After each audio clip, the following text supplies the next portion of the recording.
After half a dozen mopeds were stolen at the University of Kentucky, there could be some changes coming. An update on the search for a runner who went missing while on Lexington's Legacy Trail.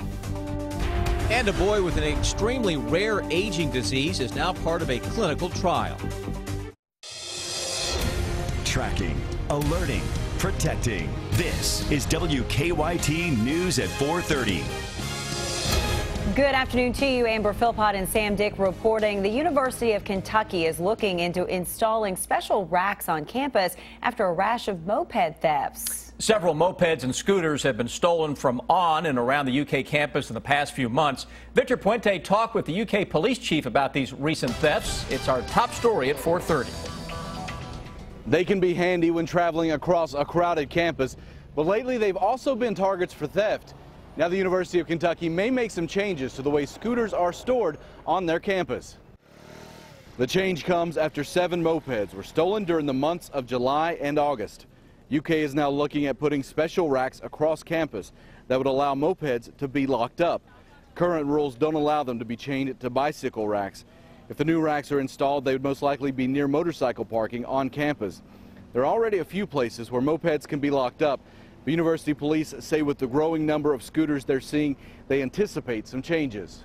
So we're trying to educate the moped riders and operators on what the rules and regulations are for that, as well as where is the appropriate place to lock these up to secure them appropriately to prevent theft.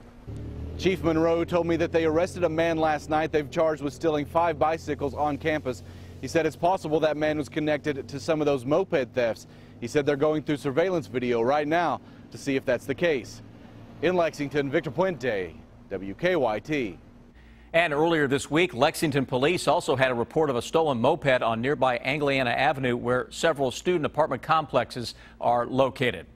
Police say that no charges have been filed after an overnight stabbing at a Lexington home. It started about 1 o'clock this morning when police say 2 men that were drunk got into a fight on Del Camp Drive. The homeowner was punched and the other man was cut with a knife. Police took reports from both the men, but no one was arrested. A runner from Georgetown who was missing for nearly 12 hours in Lexington has been found safe. Betty Bett's roommate reported her missing overnight. He told police she went for a run last night on the Legacy Trail and never returned. After searching for hours, police got a call from Bett. She says when it started to get dark last night, she tried to take a shortcut back to her car and got lost. Bett ended up on a farm 2 miles away and slept in a truck. Mowing the grass is something that many people do on a routine basis, but for one Georgetown family, a simple routine task changed their lives forever. In October of 2013, Russell and Katie Eddington were involved in something this father wishes he could take back. Katie, who was supposed to be playing in the house while her father mowed their lawn, she snuck outside and accidentally got in the path of her father's mower. No, it happened really fast. Just turned around and I heard her before I felt her. Eddington accidentally backed over his little girl, badly injuring her leg. Tonight on WKYT News at 6, for the very first time, the family is opening up about what happened and how they're reaching out to try and keep the same thing from happening to another family. When you think about what happened, it really shakes you to the core.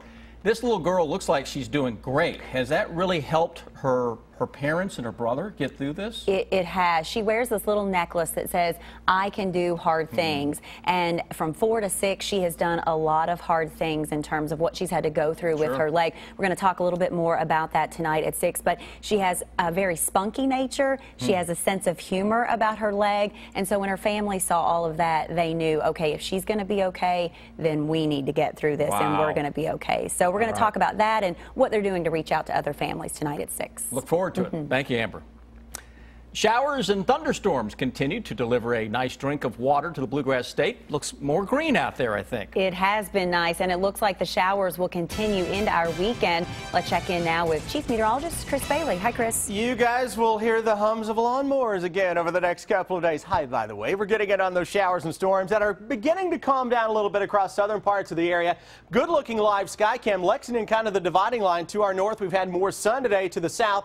More in the way of at least those scattered showers and thunderstorms. Defender is tracking some of the action that is now finally beginning to dry up. Richmond southward toward the Somerset, Russell Springs, Monticello area, London, Corbin, over into sections of Knox County had better than 2.5 inches of rain in some areas earlier this morning. Moorhead more than 3 inches this morning. And Defender, again, showing a lot of that stuff beginning now to wind down with a lot of water in the ground, clearing skies, dense fog likely to crank up as early as this evening. Dense fog advisory is out for parts of southern Kentucky. Weather headlines, another round of storms coming in for the day tomorrow. That ushers in the big October feel for the weekend as thermometers take a dive for our Saturday and our Sunday. We'll come back and track all of the busy weather heading into what should be a normally quiet time of the year, middle of September, guys. Not as active as we are seeing right now. Typically, of course, this is not a typical year.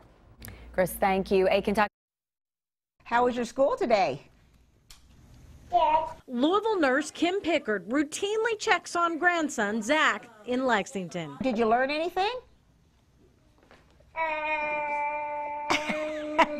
Their Skype is a little blurry, but you're not seeing things. At age 8, Zach has wrinkles, thin skin, and no hair. The rapid aging disease progeria puts his health age anywhere between 56 and 80. Issues like arthritis with high risk for heart disease and strokes. He already takes a medicine for blood pressure. Inside, Zach is still a kid, concerned only about his guinea pig, Casey. What are you feeding Casey? Everything. From being an average baby to finding out Zach had the rare disease caused by a mutant protein and an average lifespan of 13. I've worked emergency for a lot of years as a nurse, and I couldn't do a thing for my own grandson. I could save life somewhere else, and I can't do a thing for him. But we could do that, too. But Pickard and her colleagues at Dr. Mark Salzman's office realized there was something they could do, and for the last 5 years, they've been in a race against time. Nice. They're raising awareness and thousands of dollars for a 5K that goes directly to research. The money that we raise helps these kids stay in this trial. And if they're not in the trial, they may not get their drugs and they may not live as long as we hope they do. So now it's even more, gotta do it, you know. It's paying off. Zach's fight has moved from Kentucky to the national stage. Katie Couric was so taken by Zach, she got him tickets to see Queen. We Are the Champions is Zach's favorite song.